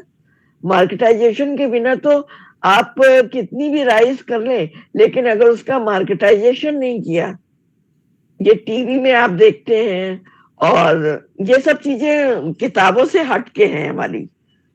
मतलब किताबों में तो ये चीजें नहीं आपको बताते, और ये चैप्टर है भी नहीं किताबों में इकोनॉमिक रिफॉर्म्स का, ये भी कभी हुआ करता था। Yes ma'am. ये मार्केटाइजेशन जो है वो नीड ऑफ द टाइम बना हुआ है, इस समय की बिल्कुल जरूरत बना हुआ है मार्केटाइजेशन। तो मार्केटाइजेशन के बारे में हम लोग कल बात करेंगे और डिटेल में बात करेंगे, और आपको बताएंगे कि कैसे मार्केटाइजेशन जो है हमारी पूरी इकोनॉमी को रन करता है। ये हमारे इकोनॉमिक सुधार के बाद कैसे जो है मार्केटाइजेशन इन सबको इफेक्ट करे हुए है, कैसे मार्केटाइजेशन जो है वो राजा से रंक और रंक से राजा बनाता है। तो ये बहुत सारी चीजें हैं जो हम लोग आपके साथ डिस्कस करेंगे। और अभी हमारे पास अभी टाइम है, हमारे पास आधे घंटे का समय है। तो should I repeat the topic? ये सब रिपीट करूं फिर से नो आपके मैम, सामने? इट्स ओके, हमको लगता है हम लोग को सब क्लियर है। आप चाहे तो क्लास ओवर कर सकती हैं। और बाकी अच्छा आपका जैसे आप लोग नहीं मैम, ठीक है।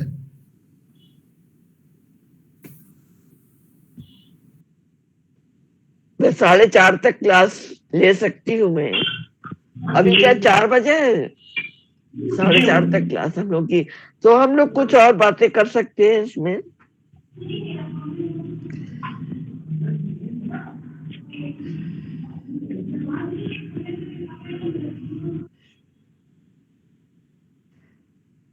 अच्छा चलिए पहले की बातें करते हैं कुछ। जैसे आप लोग इंटरेस्टेड है सुनने में? Hello. Yes ma'am. Yes ma'am. हाँ, तो हम लोग कुछ कुछ जनरल बातें कर लेते हैं इनसे रिलेटेड, हमारे टॉपिक से ही रिलेटेड, इकोनॉमिक रिफॉर्म से ही रिलेटेड जनरल बातें हैं।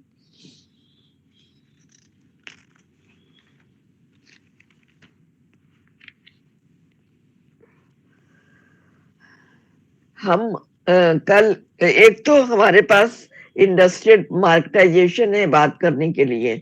कल मार्केटाइजेशन के बारे में भी बात करेंगे, और इसके अलावा इंडस्ट्रियल पॉलिसी पे क्या इफेक्ट पड़ा है हमारी, है ना? तो इंडस्ट्रियल पॉलिसी पहले से शुरू से ही है हमारे पास, इंडस्ट्रीज पे जोर दिया जाता रहा है कि कैसे इंडस्ट्रियलाइजेशन हो, और इंडस्ट्रियलाइजेशन का ग्लोबलाइजेशन, प्राइवेटाइजेशन और लिबरलाइजेशन का इंडस्ट्रीज पे क्या इफेक्ट पड़ा, और इन पर इंडस्ट्रीज का क्या इफेक्ट पड़ा, ये भी देखेंगे हम लोग। और इसके अलावा हम लोग देखेंगे कि कैसे जो है हमारा बैंकिंग सेक्टर जो है उसमें सुधार आया है आर्थिक सुधारों के बाद, है ना। तो थोड़ी सी मैं आपको बताऊं कि जब हमारा जब ये 88 और 89 के समय में जब राजीव गांधी गवर्नमेंट था, राजीव गांधी की गवर्नमेंट थी, तो हमारा जो करंट अकाउंट था वो इतना ज्यादा कम हो गया था, करंट अकाउंट का डेफिसिट इतना बढ़ गया था। और वो इसलिए बढ़ गया था क्योंकि हमारे पास एक्सपोर्ट करने लायक तो कुछ था नहीं, हम इंपोर्ट्स पर पूरी तरह डिपेंड थे।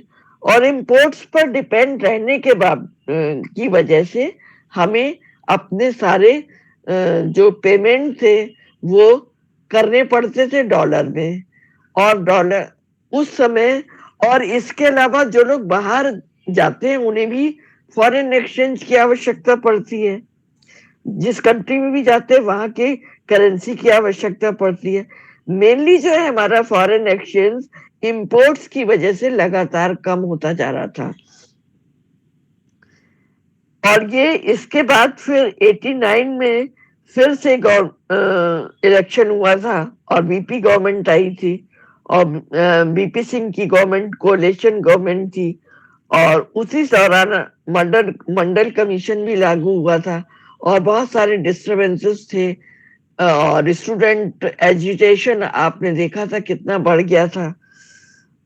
दिल्ली की सड़कों पर काफी स्टूडेंट्स ने अपनी जान देने तक का प्रयास किया था। वो सब चीजें अलग हटके हैं। और इसके बाद जब हमारा जो है गवर्नमेंट आई है, चंद्रशेखर की गवर्नमेंट आई है, फिर 1990 अगस्त में 1990 अगस्त में सद्दाम हुसैन ने कुवैत पर हमला किया। और गल्फ वार जो था उसके कारण से वर्ल्ड वाइड क्राइसिस जो है वो बढ़ी थी। और वो then it turns into a big crisis. और क्यों बढ़ी थी? क्योंकि उस समय हमारी नीड्स थी, हम पूरी तरह से क्रूड ऑयल के लिए गल्फ कंट्रीज पर डिपेंड थे और हमें उनसे क्रूड ऑयल लेना ही था। और इकोनॉमी को रन करने के लिए वो बहुत आवश्यक था, है ना। तो फिर जब हमारे मार्च 1991 के बाद जब नरसिम्हा राव गवर्नमेंट आई, प्राइम मिनिस्टर नरसिम्हा राव के, एक क्वेश्चन आपसे और पूछा जा सकता है कि who was the father of economic reforms? तो क्या बताएंगे आप? हाँ, Manmohan Singh. Manmohan Singh ma'am. Father of economic reforms अगर पूछा गया है तो आप कहेंगे, तो उसके लिए आप कहेंगे पीवी नरसिम्हा राव। और father of new economic policy अगर आपसे पूछा जाएगा तो आप कहेंगे the then finance minister doctor Manmohan Singh. New economic policy के बारे में जब पूछा जाएगा तो न्यू इकोनॉमिक पॉलिसी के ये दो चीजें दोनों बहुत क्लोज है एक दूसरे के। और दोनों ही जो है, क्योंकि जो श्रेय है वो समय, हालांकि पूरा वर्क जो था वो डॉक्टर मनमोहन सिंह का था। डॉक्टर मनमोहन सिंह जो है बहुत ही अच्छे इकोनॉमिस्ट थे। और as a finance minister he was very successful finance minister, but as a prime minister he was not a successful prime minister. तो नरसिम्हा राव गवर्नमेंट जो थी वो प्राइम मिनिस्टर नरसिम्हा राव के समय फाइनेंस मिनिस्टर मनमोहन सिंह थे। तो फाइनेंस मिनिस्टर होते हुए उनको जो इकोनॉमिक रिफॉर्म्स का श्रेय था वो प्राइम मिनिस्टर नरसिम्हा राव को मिला, लेकिन एक न्यू इकोनॉमिक पॉलिसी का जो श्रेय मिला वो न्यू इकोनॉमिक पॉलिसी का वो उसको कह सकते हैं कि father of new economic policy doctor Manmohan Singh. ठीक है, तो ये कोई बहुत ज्यादा वैसी बात नहीं है ना आप लोगों से शायद, लेकिन फिर भी मालूम होना जरूरी होना चाहिए। मालूम होना चाहिए। और हम लोग न्यू इकोनॉमिक पॉलिसी हमारी जो है वो 24 जुलाई 1991 को उसमें आई, इसने जन्म लिया कह सकते हैं 24 जुलाई 1991 में। और क्या मेन ऑब्जेक्टिव्स थे द न्यू इकोनॉमिक पॉलिसी में? रेट ऑफ इन्फ्लेशन को कम करना, हायर इकोनॉमिक ग्रोथ को, हमारी जो ग्रोथ रेट थी बजाय मतलब जो हमारी बैलेंस ऑफ पेमेंट के साथ साथ 90 से पहले जो ग्रोथ रेट थी वो भी बहुत कम थी, it was very slow growth rate. तो वो ग्रोथ रेट हमने कैसे उस ग्रोथ रेट को भी पटरी पे लाना और इकोनॉमी को बहुत तेजी के साथ रन करना, ये भी एक बड़ी समस्या हमारे सामने थी। तो न्यू इकोनॉमिक पॉलिसी के बाद से हमने एक तो कट डाउन किया इन्फ्लेशनरी प्रेशर्स में, इन्फ्लेशन के जो हमारा प्रेशर था उसको कम किया। और दूसरा हमने जो है क्या किया कि जो इकोनॉमिक ग्रोथ थी हमारी उसको उसमें हम तेजी लाए और वो उसको जो है स्टेबलाइज किया, मार्केट इकोनॉमी में टर्न किया और अननेसेसरी रेस्ट्रिक्शंस को हटाया।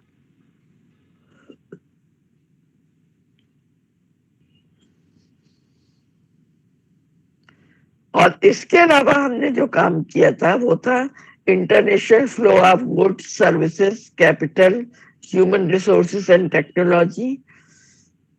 ये सारे के सारे बिना किसी रेस्ट्रिक्शंस के हम लेकर आए। इन सब पर से रेस्ट्रिक्शंस जो है वो हटा दिया गया था। It wanted to increase the participation of private players in the all sectors of the economy. That is why the reserve numbers of sectors for government were reduced.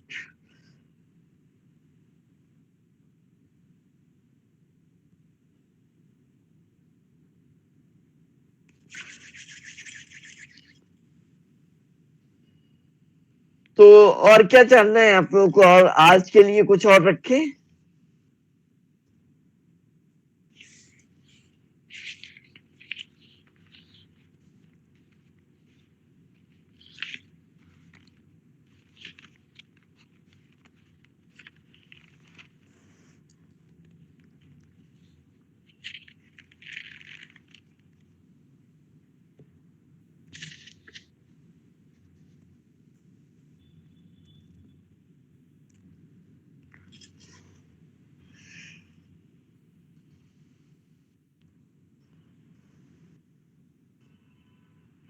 सिर्फ एडवर्स इफेक्ट हमारा जो पड़ा है ग्लोबलाइजेशन का, वो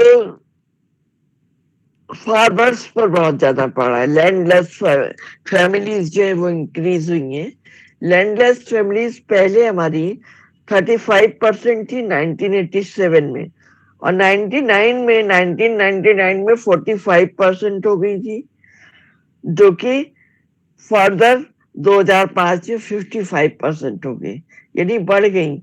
landless भूमिहीन किसानों की संख्या लगातार बढ़ी है, 35 से 45 हुई, 45 से 55, 2005 तक 55% जो हमारे किसान थे वो भूमिहीन किसान हो चुके थे। जो इसीलिए अभी आपने देखा था कि किसानों के लिए गवर्नमेंट कुछ लाना चाहती थी, कुछ बिल, और उसके लिए 2 साल तक करीब करीब किसान जो है उन्होंने धरना प्रदर्शन किया, पूरे साल भर तक करते रहे और फिर भी कोई नतीजा नहीं निकला और गवर्नमेंट को अपने बिल वापस लेने पड़े थे। हालांकि वो उनके अपने फायदे के लिए गवर्नमेंट कर रही थी, लेकिन वो नहीं, क्योंकि हमारे यहाँ क्या है कि ये कृषि जो है वो इतनी ज्यादा कृषि पर इतना बैड इफेक्ट इससे पड़ता है क्योंकि मीडिएटर्स बहुत हैं, और जो भी है बिचौलिए, जो भी किसान की जो मेन चीज है, जो मेन फसल है, जो उसकी उत्पत्ति है, जितनी वो मेहनत कर रहा है, उसको जितना मिलना चाहिए वो नहीं मिल पाता है। मार्केट तक आते आते रेट क्या से क्या हो जाते हैं और सारे मीडिएटर्स के हाथ में सारा पैसा जाता है। और क्या आप सोच सकते हैं कि जो वहां पे लेविश लाइफ स्टाइल उन्होंने धरने के दौरान एक्वायर की हुई थी, वो क्या किसान कोई भी एक्वायर कर सकता है? नहीं कर सकता है। वो लेविश वो किसके द्वारा था? मीडिएटर्स का पैसा था। मीडिएटर्स जो ऐश करते हैं वो किसानों के पैसे पे ऐश करते हैं।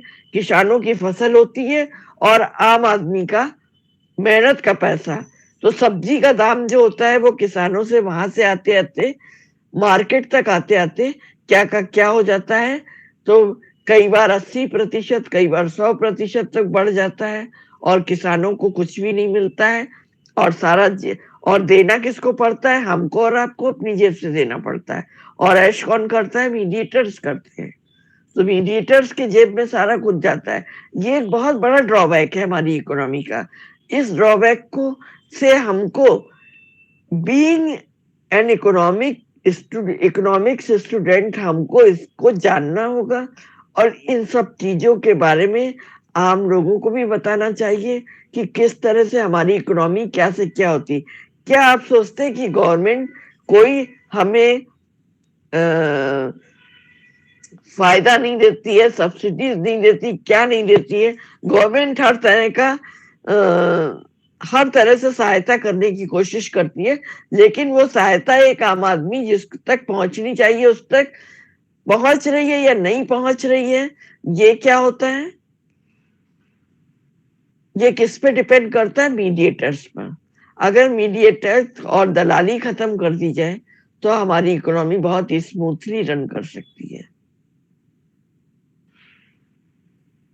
तो इस पर भी ध्यान देने की बहुत बड़ी आवश्यकता है कि जो वाकई जो पैसा हम तक पहुंचता है, जो वाकई पैसा आम आदमी तक पहुंचना चाहिए, किसानों तक पहुंचना चाहिए, वो उन तक पहुंच पाए। हम लोग अगर कोई चीज खरीदते हैं, अनाज खरीदते हैं या सब्जी खरीदते हैं, हम लोग ये चाहते हैं उसका फायदा सीधा किसानों को मिले, लेकिन ऐसा नहीं होता है। किसानों को नहीं मिलता है।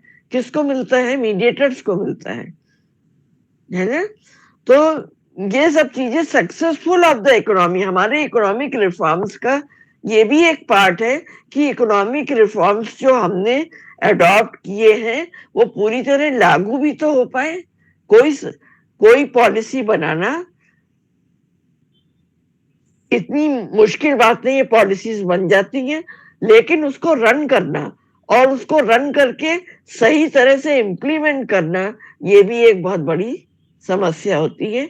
और जिसको कि हमें सही तरह से अगर हर पॉलिसी इम्प्लीमेंट करे तो जो हमारा लॉपसाइडेड डेवलपमेंट है वो खत्म हो जाए और प्रत्येक क्षेत्र को फलने फूलने का मौका मिले। तो लॉपसाइडेड डेवलपमेंट को खत्म करने के लिए हमें इन सब चीजों को ध्यान में रखना होगा और अपनी इकोनॉमी के जो ड्रॉबैक्स है उनसे इकोनॉमी को खींच कर बाहर लाना होगा। खींच कर, वो मैं इसलिए कह रही हूँ क्योंकि बाहर लाने का प्रयास तो सब करते रहे हैं, लेकिन बाहर कितना ला पाए हैं ये भी इस पे डिपेंड करता है कि पब्लिक कितना साथ देती है। अगर पब्लिक साथ देती है तभी गवर्नमेंट सक्सेसफुल होती है। अगर पब्लिक साथ नहीं देती है तो गवर्नमेंट भी अच्छे इरादों के बावजूद गवर्नमेंट सक्सेसफुल नहीं होती है। तो इस और भी ध्यान देने की आवश्यकता है कि सिर्फ योजनाएं लागू ना हो, योजनाएं सही ढंग से लागू हो सके और उनका जो फायदा है वो आम आदमी को मिल सके, आम आदमी तक पहुंच सके, किसानों तक पहुंच सके। तो ये सब चीजें जो हैं वो हमारी काफी हद तक मायने रखती है। मैम, तो आज अगर हम ये कहें कि हमारी इकोनॉमी जो है वो अच्छी तरह से रन कर रही, तो इसका श्रेय किसको जाता है? इकोनॉमिक रिफॉर्म्स को जाता है और न्यू इकोनॉमिक पॉलिसी को जाता है। न्यू इकोनॉमिक पॉलिसी जो कि 24 जुलाई 91 को लागू हुई थी और उसके बाद जो भी गवर्नमेंट्स आएंगे सबने उसमें इम्प्रूवमेंट किया है और तब से अपने अपने तरीके से इकोनॉमी को आगे ले जाने की कोशिश कर रहे हैं। और अब आप देख रहे हैं कि हमारा जो सोना विदेशों में जो गिरवी रखा गया था उस समय बहुत सारा सोना आरबीआई ने विदेशों में गिरवी रख दिया था, जिस समय की ये 90 की बात है, और डिवैल्यूएशन हुआ था रुपये का और ड्रास्टिक चेंजेस हुए थे ट्रेड पॉलिसी में। ये सारे के सारे चीजें जो हैं वो उनसे अब इकोनॉमी बाहर निकल आई है और अब जो सोना गिरवी रखा गया था उसको गवर्नमेंट ने वापस लिया है। काफी कुछ सोना वापस आ रहा है हमारे कंट्री में। तो ये अब फिर से हम इंडिपेंडेंट होने की राह में हैं। हम किसी दूसरी कंट्री पर डिपेंड होकर नहीं जी सकते और जीना भी नहीं चाहिए। हमें अपने हर क्षेत्र में इंडिपेंडेंस हासिल करनी है, आत्मनिर्भरता हासिल करनी है। उस आत्मनिर्भरता के सहारे ही हमें अपने देश को आगे ले जाना है। तो अभी आप देख रहे हैं कि हमारे यहाँ अब जो गवर्नमेंट ने स्टार्टअप करके, कल हम बात करेंगे इसके बारे में भी कि कैसे मार्केटाइजेशन और स्टार्टअप की बात हम करते हैं। स्टार्टअप अब बिजनेस के क्षेत्र में एक नया नाम आया है, स्टार्टअप, है ना। तो कैसे हम स्टार्टअप से जो है बिजनेस को आगे ले जा सकते हैं और कैसे गवर्नमेंट उसमें सहयोग कर रही है, ये सब चीजें हमारी जो है वो इनके बारे में कल बात करेंगे। तो अगर आज तक का आपका सबको समझ में आया हो तो आप बताएं, मुझे कुछ फीडबैक दीजिए, क्या क्या आपको समझ आया। मुझे सुन पा रहे हैं आप लोग? जी मैम सुन पा रहे हैं। मैम आज आपने इकोनॉमिक रिफॉर्म्स के बारे में बताया। हाँ बताइए। इकोनॉमिक, हाँ जी, इकोनॉमिक रिफॉर्म 1991 में इंट्रोड्यूस हुए। हाँ। और उसमें स्ट्रक्चरल चेंजेस के लिए जो रिफॉर्म्स किए गए उसमें लिबरलाइजेशन, प्राइवेटाइजेशन और ग्लोबलाइजेशन, ये 3 चीजें करी गई। लिबरलाइजेशन के अंदर जो रिफॉर्म्स हुए उसमें एक इंडस्ट्रियल सेक्टर रिफॉर्म था, टैक्स रिफॉर्म था, फाइनेंशियल सेक्टर रिफॉर्म था, ट्रेड रिफॉर्म था, फॉरेन एक्सचेंज रिफॉर्म था, और प्राइवेटाइजेशन के बारे में आपने बताया, और ग्लोबलाइजेशन के जो पॉजिटिव इम्पैक्ट हमारी इकोनॉमी पे पड़े उसके बारे में आपने हमसे डिस्कस किया। तो आप लोगों को समझ तो आ रहा है ना? जी मैम। चलिए फिर कल मिलते हैं हम लोग 3 बजे। मैम मेरा जी मैम। आप हाँ बताइए। मैम आपका एरिया ऑफ रिसर्च क्या था? मेरा था बेटा, मेरा टॉपिक था role of black money, its implications and impact on Indian economy. Black money पर उस समय तक रिसर्चेस नहीं हुए थे और मैं आपको बता दूं कि मैं भी कानपुर यूनिवर्सिटी की प्रोडक्ट हूँ और मैंने भी रिसर्च यहीं से की है। हमारे गाइड थे doctor MS. Siddiqui, Badri Vishal college Farrukhabad के, और हमारी जो रिसर्च का टॉपिक था तो उसमें ब्लैक मनी पर रिसर्च उस समय तक हुए ही नहीं थे किसी प्राइवेट, और मैंने कॉम्प्रिहेंसिव वे लिया था। और उस समय तो आप जानते हैं कि इंटरनेट तो था नहीं बेटा। हम लोगों ने आईआईटी की लाइब्रेरी और सीएसए की लाइब्रेरी और दूसरी लाइब्रेरीज को की मेंबरशिप ली हुई थी। वहां लाइब्रेरी अटेंड करके बुक्स को पढ़ना, मैगजीन्स की कटिंग लेना, मैगजीन्स पढ़ना, और जो अलग अलग बहुत सारी उनकी मेंबरशिप ले रखी थी।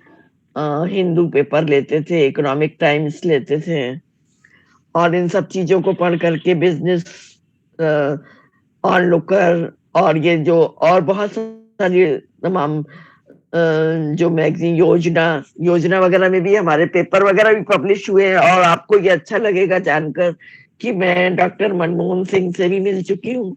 उन्होंने ही मेरी एक बुक निकली थी सोशल सेक्टर पर, इस पे मैं फर्दर अभी काम कर रही हूँ।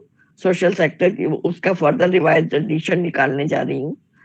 तो वो बुक हमारी अमृतसर में रिलीज हुई थी, पंजाब स्कूल ऑफ इकोनॉमिक्स में।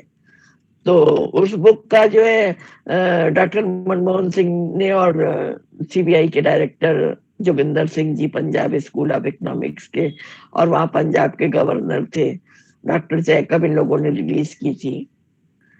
और डॉक्टर राजा जी चेलिया जो टैक्स रिफॉर्म्स के जनक कहे जाते हैं, और ब्लैक मनी का पर भी इनकी एक रिपोर्ट थी। तो डॉक्टर राजा जी चेलिया से भी मिल चुकी हूँ, काफी हम लोग की इंटरेक्शन हुआ, बहुत अच्छे लोग थे पहले के। तो मैम अभी आप किस कॉलेज में हैं? मैं Guru Nanak girls PG college से रिटायर हुई हूँ ओके। एसोसिएट प्रोफेसर के रूप में।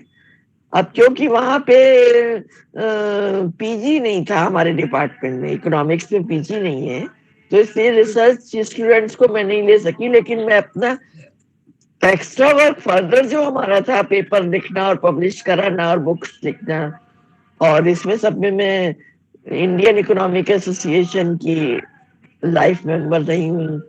कई मैंने इंटरनेशनल जर्नल्स का जो है उसमें और जर्नल्स में जो है उनके एडिटोरियल बोर्ड में भी रही हूँ।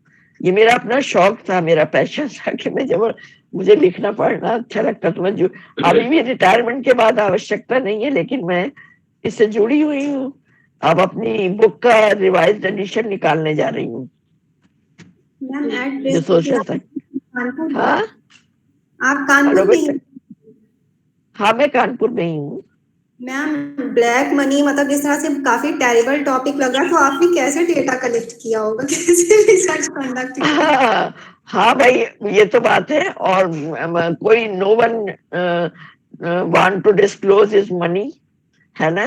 कोई भी अपनी मनी को डिस्क्लोज तो करना नहीं चाहता। अब मैंने क्वेश्चनर्स जो है प्रिपेयर किए थे, और मैंने जो है कुछ लोग से, जैसे सीए हैं, आपको पता है कि चार्टर्ड अकाउंटेंट्स हैं, और जो डॉक्टर्स हैं, इंजीनियर्स हैं, इनकी मनी का कोई भी वो नहीं होता है। इन लोगों की मनी के बारे में कोई नहीं पूछता है। और इसके अलावा जो है बिजनेसमैन होते हैं, वो नंबर 2 के अकाउंट रखते हैं। तो इसमें सबसे पहले जो है 71 में वांचू कमेटी, जस्टिस वांचू हुआ करते थे, उनकी जस्टिस वांचू की रिपोर्ट आई थी ब्लैक मनी पर। तो वांचू कमेटी की एक रिपोर्ट थी, और फिर एक ये 85 में डॉक्टर राजा जी चेलिया की कमेटी की रिपोर्ट आई। वो दोनों रिपोर्ट मेरे पास थी। मैंने इसके अलावा मैंने एम्बेसीज को लेटर लिख लिख करके वहां से मैटर मंगाया था विदेशों से। तो जो मैम आज की एम्बेसीज मैम दिल्ली एक में, चीज आप जानना चाहते हैं, आज की हाँ डेट में अगर हम कोई पेपर लिखना चाहते हैं तो उसकी बिगिनिंग कैसे करें? अब बिल्कुल बेटा बिल्कुल बताऊंगी मैं आपको। पेपर बिल्कुल आपको लिखना चाहिए। आप रिसर्च करने जा रहे हैं तो paper it is a part of your work. Paper तो जितने ज्यादा आप लिख लेंगे ना, तो आप अपना कोई भी अपनी रिसर्च के टॉपिक से रिलेटेड कोई भी ले लीजिए, चाहे बाहर से भी ले सकते हैं, जो आपके इंटरेस्ट का टॉपिक हो उसको लीजिए और उस पर स्टडी करिए। तो मेन तो सबसे पहले तो ये होता है कि आप स्टडी करना शुरू करते हैं, है ना, और फिर उस पर आपके अपने व्यूज क्या है वो आप देते हैं। मैम कोई भी जो भी हम स्टडी करेंगे वो हमारा जो प्रिंटेड मटेरियल अवेलेबल होता है वही सारा हाँ हमें पढ़ना है। वो पढ़ना है, आपने पढ़ा, लेकिन जी। आपने बहुत सारी चीजें पढ़ी, बहुत सारे लोगों ने अपने व्यूज दिए, ब्लैक मनी के बारे में लोगों ने अपने व्यूज दिए हैं। किसी ने बताया था, मैं अपनी बात बता रही हूँ आपको, कि उस समय किसी ने बताया था कि ये 35% है जीडीपी, हमारी जो जीएनपी है जीडीपी का 35% है। किसी ने कहा कि जो है वो 40% ऑफ द इकोनॉमी है, व्हाइट मनी 60% व्हाइट मनी है और 40% ये है। मैंने अपने जो स्टडी में अपने जो वो निकाले थे रिजल्ट्स, तो उसमें मैंने बताया था ये हमारे अप टू 86 या दिसंबर 86 तक के थे डेटा, 1986 तक के, और 87 में मैंने सबमिट कर दी थी अपनी, जनवरी 87 में सबमिट कर दी थी। तो 1986 तक के डेटा दिए थे। तब मैंने जो ब्लैक मनी का रेशियो बताया था, तो 50% ऑफ द इकोनॉमी बताया था। or I have quoted in my thesis that it is a zebra-like economy. Whether white strips with black, you can't recognize that white strips are more than black strips and black strips are more than white strips. So it is a zebra-like economy and they are so intermingled with each other that it is very difficult to separate them. है ना?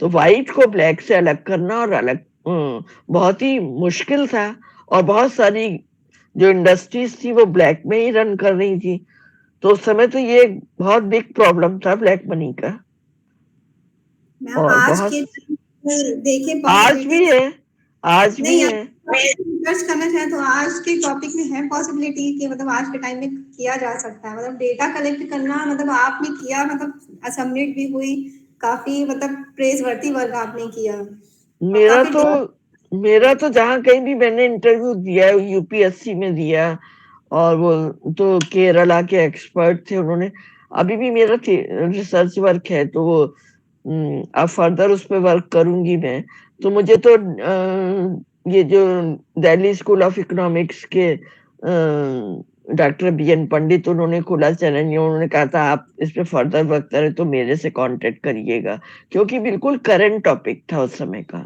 बिल्कुल current topic था उस समय तक मैंने एक platform further researches के लिए मेरा एक एक चैप्टर जो है एक इन्फ्लेशनरी प्रेशर्स पे था चैप्टर एक जो है टैक्स इवेजन टैक्स अवॉइडेंस पे था एक डोनेशन टू पॉलिटिकल पार्टीज पे था अलग अलग चैप्टर एक चैप्टर पर कई लोगों ने रिसर्च की है मैम सारे चैप्टर्स काफी टेरेबल हैं और आपने कंप्लीट भी कर लिया हाँ कंप्लीट करके और मैंने तीनों एक्सपर्ट्स ने उसको पब्लिश करने के लिए रिकमेंड किया था उस समय बस एक पैशन होता है बेटा ये भी जो है ना ये एक होता है जुनून yes, आपके अंदर कितना जुनून है अपनी चीजों को कर ले जाने का गाइडेंस अगर मतलब प्रॉपर मिले तो मतलब मुझे लगता है बिल्कुल मुझसे जो भी गाइडेंस चाहिए होगी मैं हमेशा देने के लिए तैयार हूँ आज भी मैं नए लड़कों को जो आए हैं मैंने अपनी मेरी बुक भी देखना चाहे आप लोग तो देख सकते हैं उस पर अब जो मैं दोबारा निकाल रही रिवाइज एडिशन कर उसका तो मैंने कई लोगों को कॉल किया उसमें कई जगह के लोगों का डॉक्टर एडीएन वाजपेयी जो ट्रिनिटी विश्वविद्यालय के लंदन के और यहाँ शिमला में वाइस चांसलर रह चुके हैं इस समय अटल बिहारी वाजपेयी विश्वविद्यालय के वाइस चांसलर है उनका पेपर है और नेशनल डिफेंस एकेडमी में इस समय प्रिंसिपल है डॉक्टर ओपी शुक्ला उसका पेपर पब्लिश हुआ था कई एक ऐसे लोग डॉक्टर डीएस अवस्थी के बारे में आपने सुना होगा क्राइस्ट चर्च कॉलेज के थे doctor DS Awasthi yes ma'am father of उनकी किताबें पहले बहुत चलती थी उनको भी हम लोग फादर ऑफ इकोनॉमिक्स ही कह देते हैं हम लोग के लिए तो वो इतने और इतना उनका साथ रहा इतना उन्होंने हम लोगों को इतना ज्यादा बढ़ावा दिया तो बड़ा अच्छा 17 साल तक वो रहे हैं उसके इंडियन इकोनॉमिक एसोसिएशन के सेक्रेटरी और हम लोगों को सबको जोड़ा उससे है ना अब आप लोगों को कुछ भी जरूरत पड़े तो मेरा फोन नंबर नोट कर लीजिए फोन करके कभी भी कांटेक्ट करके आ सकते हैं आप लोग कुछ भी पूछ सकते हैं and I will be very happy to assist any one of you thank you ma'am ma'am हम लोगों मेरा को फोन नंबर आप लोग लेना चाहें ले लीजिए आपका टॉपिक सुन करके मतलब आपने काफी अच्छा वर्क किया है यस मैम आपका नंबर बोलेंगे प्लीज प्लीज हाँ 98 98 39 39 781 781 660 okay ma'am thank you 660 doctor Pratima Trivedi yes ma'am नाम तो आपका उस पे स्क्रीन पे आ रहा है हाँ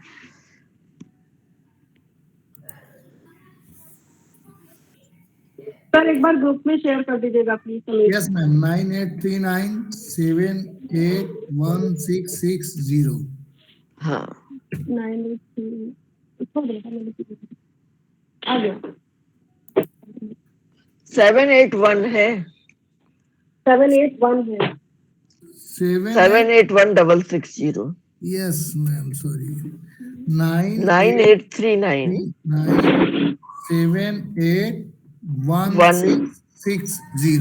981660।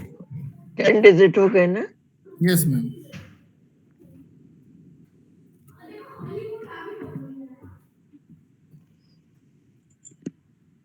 ओके गाइस, जी मैम। बाय बेटा। मैम। Thank you. ओके बेटा, वेलकम।